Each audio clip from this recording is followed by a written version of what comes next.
Hello, everyone. Welcome to our second live stream on An English View of Porto. I'm your host, Matt, the creator. Um, Following on from yesterday, after we did a live on Lazio vs Porto. Today, I'm joined by a very special guest. He, an expert on the Portuguese league, a fan. Don't worry, Porto fans. He's not a Benfica fan. He just is a fan of the league. It's my fellow compatriot, Albert from the Long Ball Futebol Podcast. Welcome on. Thank you very much, Matt. It's a pleasure to be here. As you said, I can assure all the listeners I'm not at all biased. In fact, I was one of Sergio Conceição's biggest fans, even as a neutral. So, yeah, I'm really looking forward to a massive game on Sunday. Yes, let's start on the Porto side of things.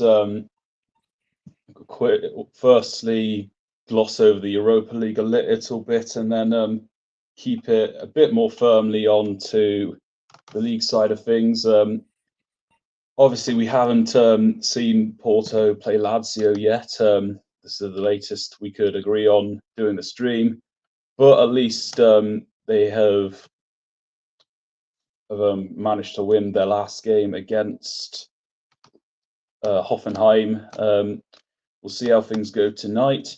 In the league, I mentioned this on my video review. One thing I could see from the last game in particular, and the others as well, was that Porto have been starting to eat the lower teams of the league quite comfortably. It's part of the example of good attacks win games, and we'll see if the defense wins the title. But certainly Porto are doing the right thing in that regards against the lesser teams, Estoril, AVS, and Aruca. And now we'll see how things go for the Benfica game. What has been your thoughts on Porto from the Estoril game and this season as a whole?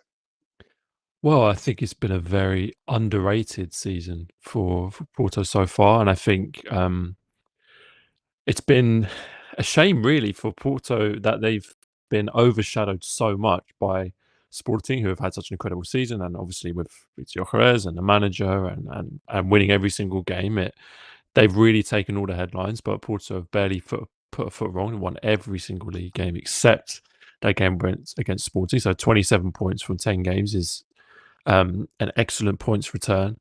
And I think to do that in the context of some really huge changes over the summer is very impressive. I mean, let's not forget that they lost the president of over 40 years, Pinto da Costa, one of the most important figures in the history of the club, and one of the most important figures in Portuguese football history, a huge icon at the club. You know, whether his role had whether his influence had kind of diminished towards the end, that's a different discussion for another time. But you know, it's a huge change to lose him and to change president over the summer, and then of course to lose Sergio Conceição, who had been in charge for so long and for who was so synonymous with Porto and who was such an important figure. I mean, every manager is really important in a modern game. Teams are really built around a manager, but certainly Conceição, I thought, was a huge figure at that club, and so to lose him and to lose Pinto da Costa in the same summer, basically, was huge changes. And so I think the expectations were fairly tempered around what Porto could achieve this season. And in that sense, I think that it's been a fantastic start to the season with the team playing well, looking very cohesive with some new players in there, not tons of new signings, but still some new blood into the team, which has been very positive. Of course, Samu, who's really looks like a top player and is very unfortunate to be playing in the same league as Victor Gyökeres at the moment, because he's got someone who's really taking the limelight away from him, but he's doing fantastically well. And let's not forget that was a signing which was kind of A bit uncertain as to whether it was a good move at the time, just because he was an unproved player, but now looks fantastic. So, my opinion of Porto this first part of the season is definitely that it's been a fantastic start considering everything that's happened. I don't think they could really ask to be in a much better position. Obviously, they'll be disappointed with their loss to to Sporting, considering they beat them in the Supertasa, but it is what it is. A lot of teams have lost to Sporting so far, and only 3 points behind the best team in the league, so it's a very good position to be in. Absolutely. I agree a lot on that. We certainly you managed to get through a lot in regards to Porto in quite a short space of time. But it's also as well, despite also losing captain Pepe, Mm. they've managed to still keep a good core aura of that team. Diogo Costa, you got Alan Varela, Nico Gonzalez, Brazilian Pepe, Galeno's there. Our English striker Danny has also has also been the striker to stay out of all of them that's been prioritised. Mm-hmm. Certainly a constructing on the defensive side, but things are looking good squad wise. As you said, it's taken the hardest game of the season, or in the league at least, to lose. And Sporting CPRA, a fortress at home. We'll get more to the lineup itself for all the weekend when we go on to preview the game.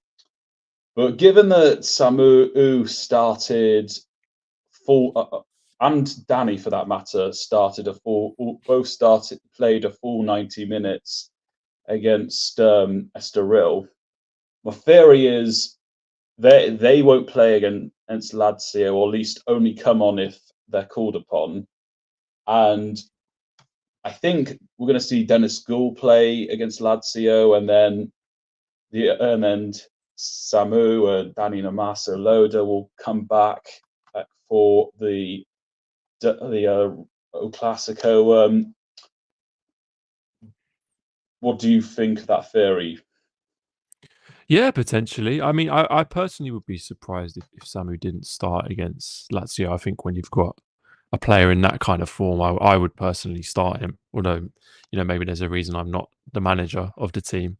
But I think you're probably right to point out that the Classico is the game to prioritise of the two in terms of the game against Lazio and the Classico. I mean, obviously European success is really important, but there's lots of European games to come, and I think there are more opportunities for Porto to get points in Europa League.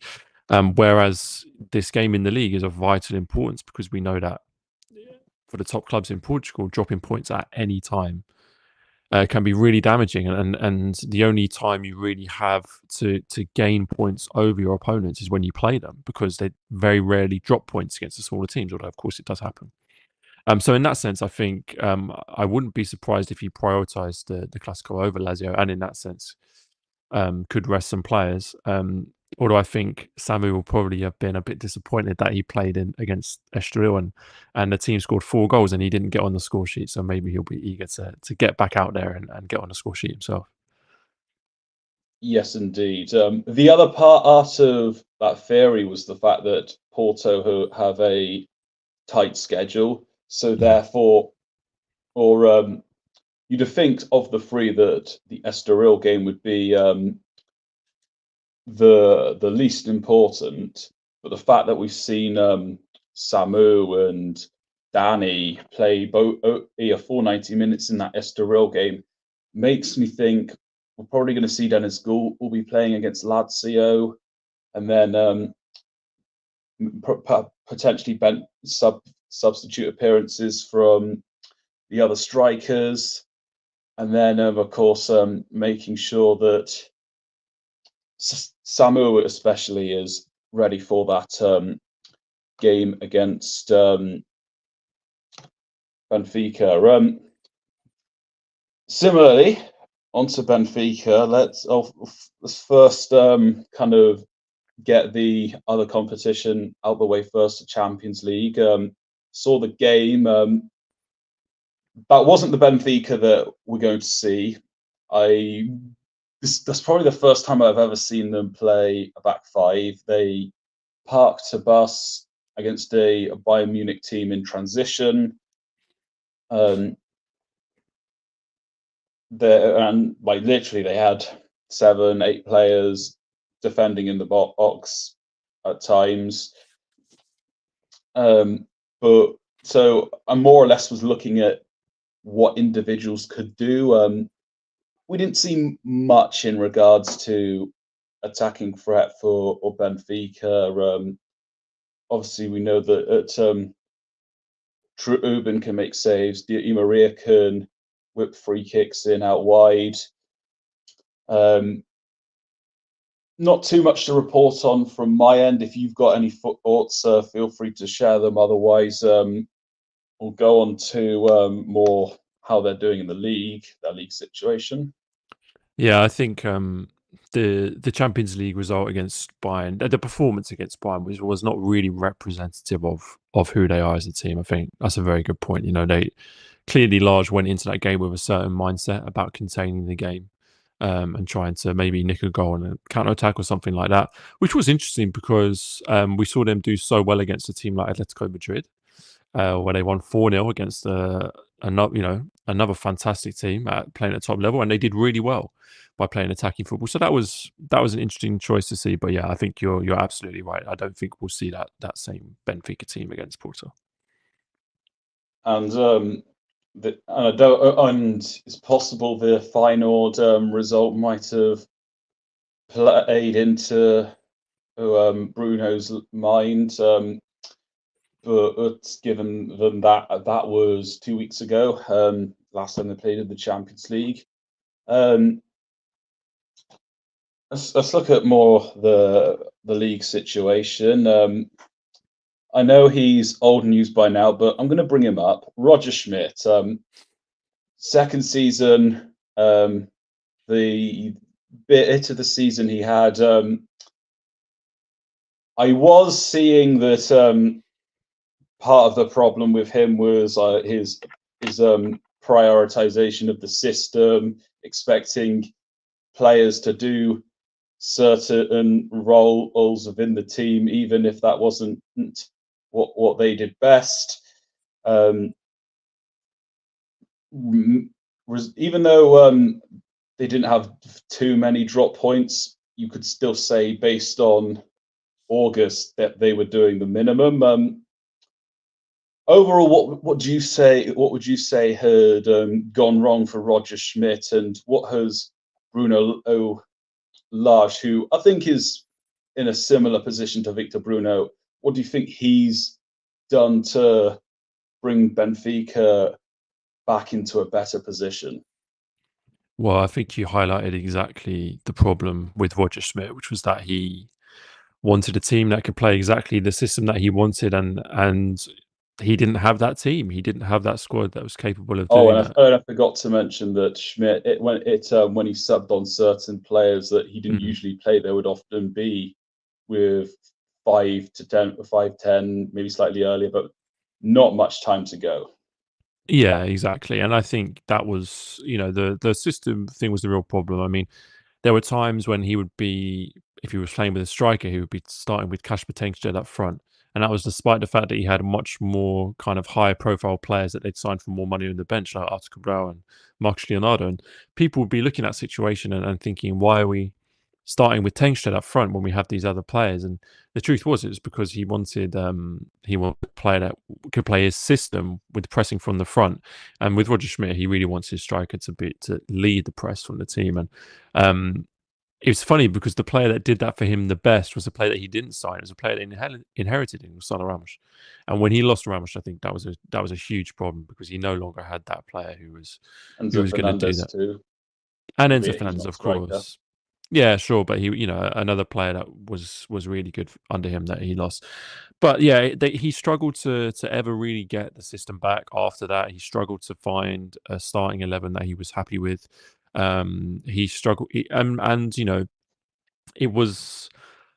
I don't necessarily really blame him because that's always the manager that he was going to be, and I did find it interesting that they brought him in the first place because Roger Schmidt is not a manager that you bring into a club if you want them to adapt to the way the ownership want the club to be run. Roger Schmidt is a manager that you bring in and you build the squad that he wants in order to play the system that he wants to play. And I think it was always a not a very good fit at Benfica because Benfica was never going to be that club. If you're going to be the Benfica manager, you do that knowing that you're part of a bigger system.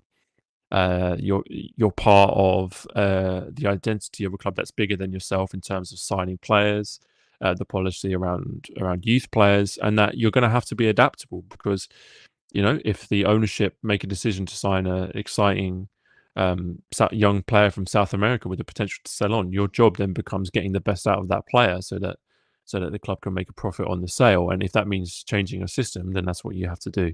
And Roger Schmidt was never going Sounded to be that. like that Benfica hiring Roger Schmidt was the equivalent of a panic buy because they hadn't won the title in a few years, and long term they suffered the consequences of that. Yeah, I think that's very true. I think it was just the wrong fit. And in his first season in charge, when he did so well, it was because the system was working. And as soon as the system stopped working, it started to go wrong. But then, as you say, Bruno Lage came in, and the team looks a lot better under Lage. I think that's because he is a much more adaptable manager. I mean, we saw him change the formation for the Bayern Munich game. Didn't necessarily work, but that kind of shows what type of manager he is. A manager who's happy to change the system, happy to change the personnel in order to suit the game in front of him, and he's also happy to work with young players and happy to work with the squad that he's been given. And I think he's got a lot of success out of bringing a positivity back to the team about playing players in the positions that they want, but maybe giving them a little bit more freedom, which I think has worked well for them. So yeah, they're in a good position, and I think at the time Bruno Lage was seen as a safe appointment. But I think perhaps that's what Benfica needed after quite a difficult time, was just someone who knows the club and was not going to test the players in the same way, and was able to kind of bring a lot of stability back, which I think they're benefiting from now.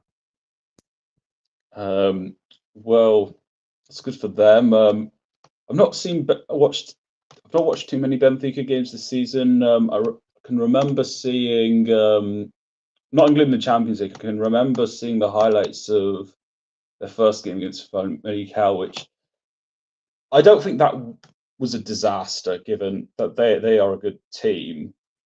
And I saw, I believe it was their home wins against Casapia and Gil Vicente. I know I saw two of their home wins. Just trying to make sure I wasn't confusing them from last season, but you will have seen a bit more from me than me, and also if we go a bit more recent, how was their game away at Farenense? Yeah, well, it was a tough game, and perhaps a tougher game than people would have expected because Ferenc obviously bottom of the table at the moment, and they've really struggled. But they did recently appoint a new manager into Zemureku, and he looks like a very good manager. And in the early stages, the first few games, he's definitely kind of gotten them performing a bit better. And in the first half, I have to say, Ferenc were excellent, and kind of were deserved their goal. But I think that from Benfica's perspective, it was a pleasing performance because they showed a lot of resilience and they showed a lot of patience in the game. They knew that they had the quality of players on the pitch to still get a result. They didn't panic when they went behind. I think what you saw with Benfica in the kind of the late stages of Roger Schmidt, when they started to drop points and they started to go behind against smaller teams, was suddenly a lot of pressure on the players and the players panicking quite a lot. And that pressure was coming from the fans, who were obviously already quite angry, and the players understanding that they were underperforming, and so they weren't able to kind of rectify those performances where maybe it wasn't going their way the whole time. And so on Saturday when they played Florence, that was the most pleasing sign, which is that they went behind, but they were able to kind of brush that off, and they stayed confident, they stayed resilient, and they got the win. And I think that's a good example of how they're doing better now than they were at the end under Roger Schmidt. Yeah. This will be Benfica's first big game of the season in the league. My question would next be, how do you think they're going to be fit? Oh, well, actually, before I say that, is there anything worth mentioning in regards to their game against Rio Ave? Or Rio Ave? What was the result? A 5-0 home victory. Oh yeah, of course. Well, yeah, they played really well, and Rio Ave have had a pretty average start to the season. There was a lot of kind of optimism around them because they'd signed a lot of players and they'd increased the quality of the squad, definitely. And they already had a good manager in Luis Ferreira, but they let Luis Ferreira go because performances haven't really been good enough, and Rio Ave haven't quite lived up to the standards. And yeah, it was Benfica really brushed past them in that game, and it was a game which they controlled from the beginning, as you can tell from the result. That yeah, they were not tested particularly, so it was not a difficult game. And speaking of tests, Champions League, you can definitely say Atletico Madrid, regardless of where you think Atletico Madrid are, arguably. But aside from the Champions League, their toughest game so far of the season has been Famalicão. They've not played Braga or Victoria Guimarães, if I'm not mistaken. No. So league-wise, before this game, the hardest game has been Famalicão, and that was under Roger Schmidt. Mm-hmm. So, with all that in mind, is that it? How, given that this is such a big game, what do we expect to see from this game from like Bruno Lage's point of view? Well, Bruno Lage has managed this game before, hasn't he? You know, he's been Benfica manager before, so in that sense, he's very, very familiar with what's at stake and the gravity of the game.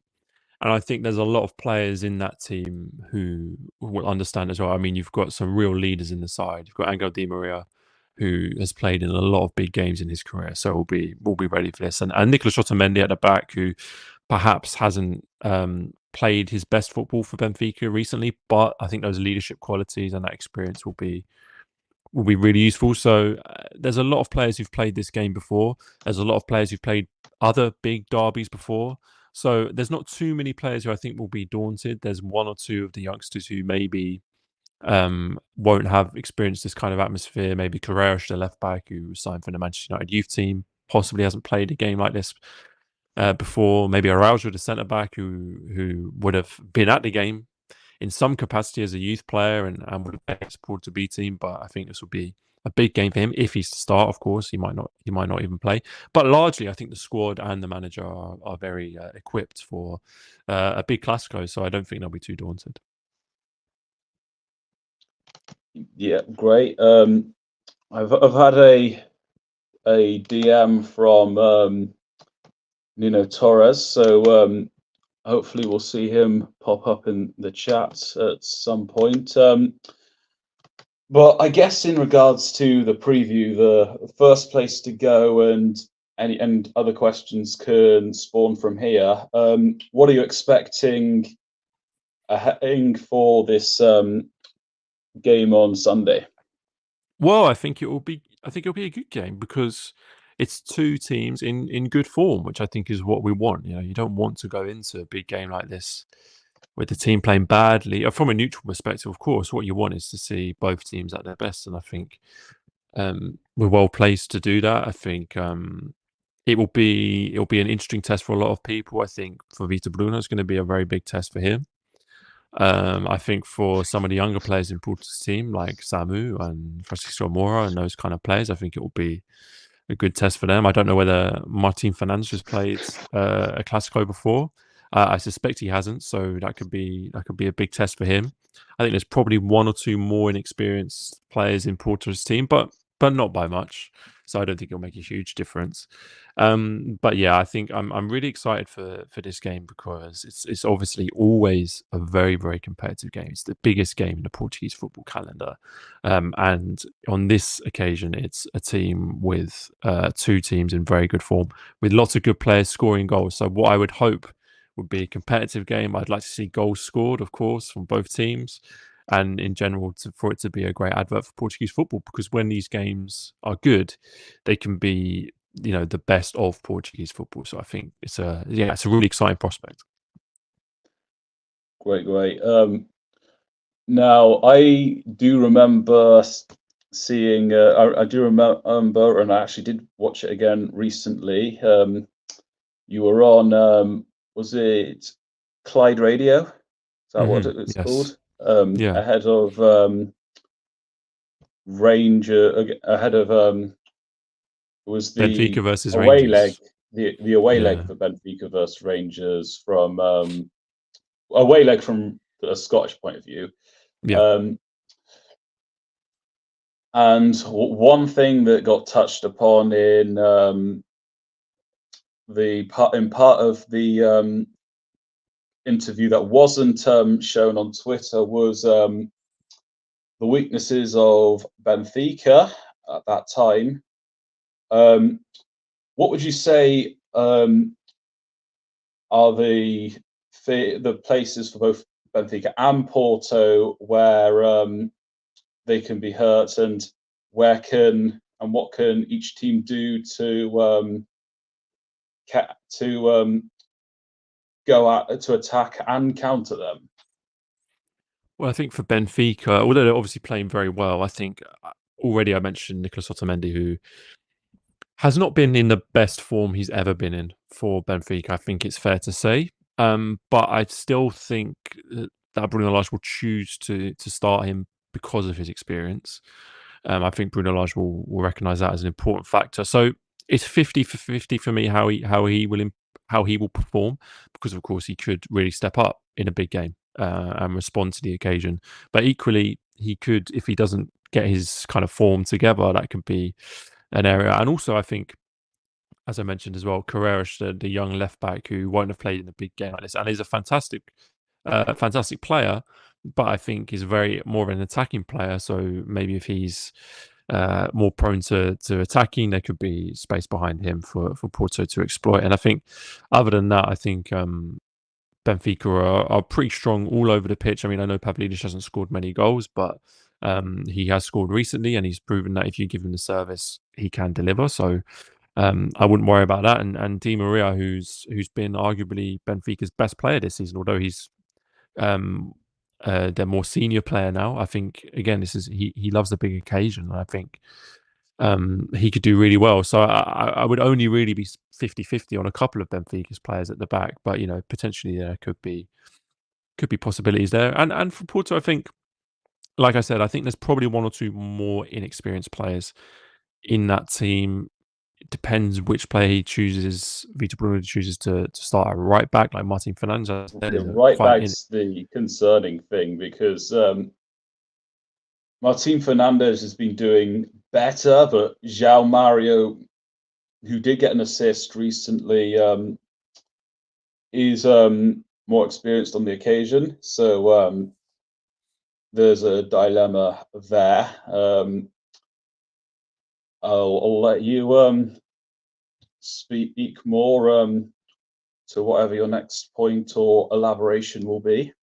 Sure, yeah. I mean, it will be interesting to see which right back he chooses to start. I probably would like to see him start Martin, because I think it would show faith in him as a young player. And these young players, they have to be thrown in at the deep end at some point, and I think it's to see how they respond. And I think the signs are really good from him at the moment, so I think it's a good opportunity for him. But yeah, I don't think there's huge weaknesses in Porto's team. Maybe the centre of midfield. I think they're slightly weaker than Benfica, but not hugely. And there's great attacking talent on the pitch with Galeno, Pepe. See if Fabio Vieira plays, because if he can get back up to speed, it'll be a huge asset for Porto. And what a game it would be for him to get really back up to speed. So that would be great. And then Samu, I mean, we've got to keep our eyes on him because he's done so well this season. And I really want to see him in this game, see how he can perform, and if he can make a real name for himself in such a big game. It's a great opportunity for him. Yeah, he scored in all but 2 games, if I remember correctly. One of them was the game that I was at, the Braga game. Before we get to the lineups, one other thing that I'm interested about is about the player matchups, the specific head to head. So Galeno versus Bar. I don't know if he's still the regular right back, but that kind of example. But player head to heads, what are you looking forward to seeing, and what do you think's worth looking out for? Well, it might be one that Porto fans are not too happy with, but from the other perspective, I think Kerem Aktürkoğlu against Martin Fernandes is going to be very, very interesting, because Aktürkoğlu's been in incredible form, and he's a really, really frightening player to play against. I think the way he plays, he's got some similarities to Rafa that Benfica had before in terms of how he plays, but he's very direct, very speedy, very skillful, and he's got a great finish. So I think that would be a really, really interesting matchup. And then Samu against the Benfica defenders, and what Otamendi is going to turn up, and whether, if Antonio Silva plays, whether he can deal with him. So those will be the two kind of head-to-heads on each team that I'd be really interested in seeing.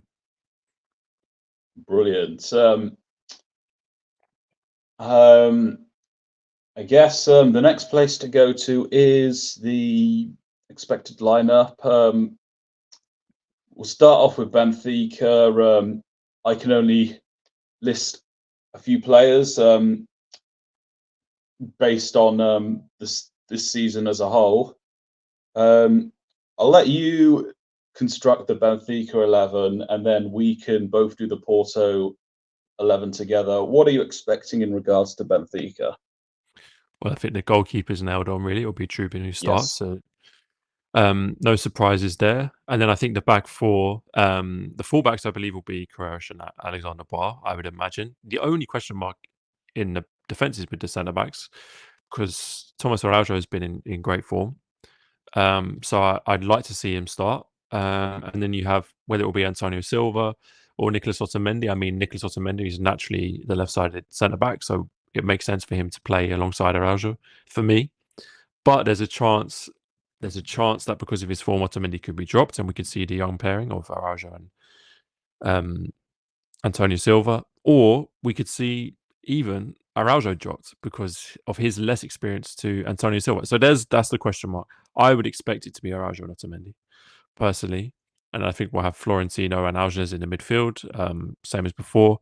And then Di Maria, Kochu, and Aktürkoğlu behind Pavlidis. So I think that will probably be what Bruno Lage goes for. Okay. And Porto-wise, Diogo Costa's obviously going to start in goal. Right back, that's the dilemma, as we were speaking about earlier. What we see in the Lazio game tonight may give us a potential indication as to what's going to happen. If I had to pick one, I'd probably lean more towards Martin Fernandes. What would you say? I agree. Yeah, I know he's less experienced, but I just think the performances so far have been very promising, that I'd like to see him put in a tough game and tested, because I think there's a good chance he'd respond well. And then centre backs surely will be Perez and Diallo. They've played together the last 2 games. I don't think Zé Pedro is good enough, and Otavio hasn't really got much of a look in under Victor Bruno. I expect Francisco Moura to be a left back. Mhm. And midfield, that's something. One thing that we had a bit of a dilemma on the stream yesterday was how the midfield is going to be set up. And we saw in the bigger games this season in both the Europa League and since kind of sometime after the Sporting CP loss, we did see Victor Bruno go more for a 4-3-3.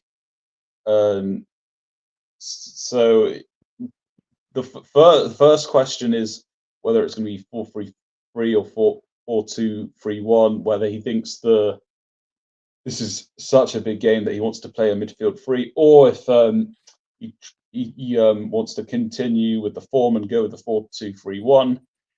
So that's one aspect to consider. The other aspect is personnel. Now, Varela did go off against Estoril on Sunday, which makes me think he's going to play a part in both Lazio and Benfica games. I expect that Nico Gonzalez played most of the Estoril game. Estaquio's usually the third most prominent midfielder, and then you've got Grujic there as well. I think Varela's going to start, and I would guess Gonzalez as well. And I think Gonzalez won't start against Lazio. What do you think in regards to the midfield? I would have gone for those two as well. There's a chance he brings in Eustáquio as a third midfielder because I think he has done that on occasion, especially when he thinks that the midfield is going to be an important part of the game. I don't think Eustáquio is an incredible player, so I don't think it's not what I would do in this game. I would still keep the two midfields, and I think Varela and Gonzalez have been the two best performers. So for me, that makes the most sense. Yeah. And then out wide, the whole of the 3 of the 4-2-3-1. Against Estoril, we saw Pepe and Galeno not have full 90 minutes. As far as attackers, Pepe, I think, is one of the best. So I think he's going to start Art. I would guess he's more likely to be on the right wing than in attacking midfield. I would guess Galeno would be on the left.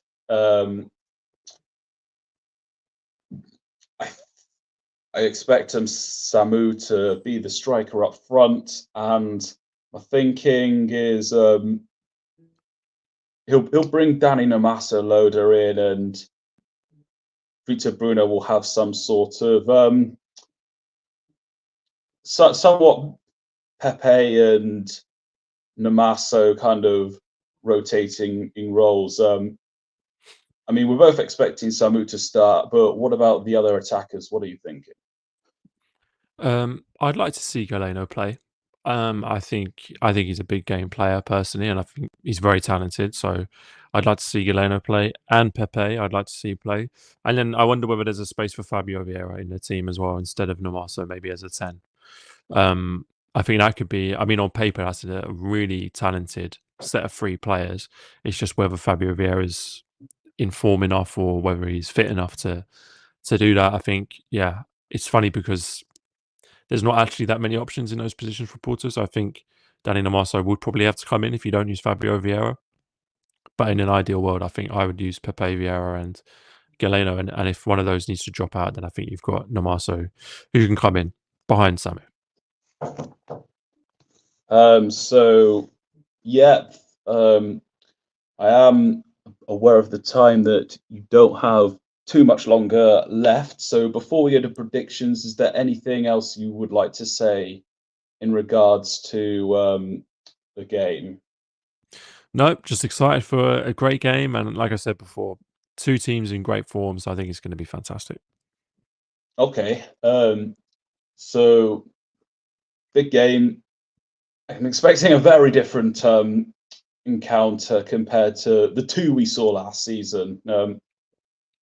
I can moan about the refereeing in the home game last season, but things have changed, and it's not going to be the same sort of game based on the squads and especially the manager as there are. I'm expecting a close game, but I'll go to your score prediction first, Albert. What are you thinking?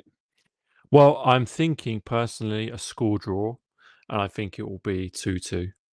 And I think we'll see Samu score, if not once, but probably twice. But I do think Benfica have a lot of attacking talent and a lot of players that can cause Porto a lot of problems. And of course, playing at home, so I think they'll score a couple themselves. So obviously, as a neutral, that sounds like a very exciting game. So I'd be very happy with that. But yeah, I think it's going to be very close, whatever happens.